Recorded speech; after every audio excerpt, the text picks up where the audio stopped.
Now, a 52-year-old Eastern Cape woman from Rowallan Park in Gqeberha is among those who left for the United States, along with her 3 children. Now, with the help of the Sunday Times, Newzroom Afrika's Sipha Kema travelled to the neighbourhood to get a better understanding on their background. She filed this report. Last week, reports of 49 South Africans having been accepted as refugees in the United States made the headlines.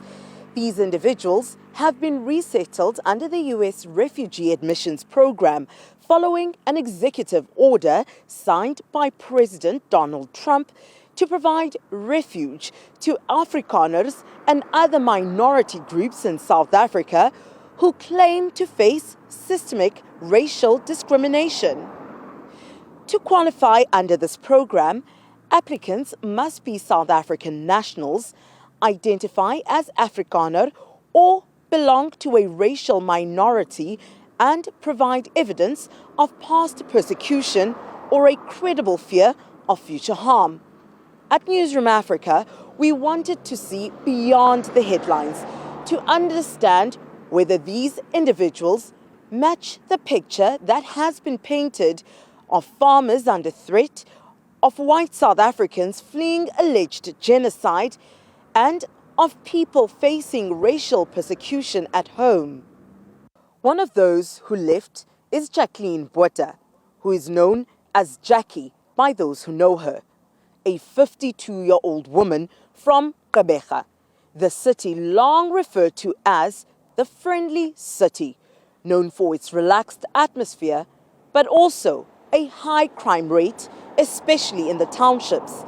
It's here in the leafy suburb of Rowallan Park that Jackie lived until last week. Rowallan Park is a quiet and family-orientated tree-lined neighbourhood and a close-knit community. Jackie's former home is under constant surveillance, with CCTV cameras installed. Now, Newzroom Afrika visited the house and attempted to speak with those inside. We were met at the gate by an elderly coloured man who said he had lived there for years and didn't know the Gqeberha family. Neighbours were cautious. One neighbour, who confirmed that the house did belong to Gqeberha, quickly shut down the conversation when we mentioned her departure and the context of the 49 South Africans who have claimed racial persecution. Others refused to speak altogether. A local shop owner, however, did confirm knowing Jackie and said she had left the country recently. A former employee who spoke to us off camera also confirmed that Jackie and her 3 children left last week and added that her husband has been living overseas for the past 2 to 3 years. Following the confirmation, we returned to the property later that day.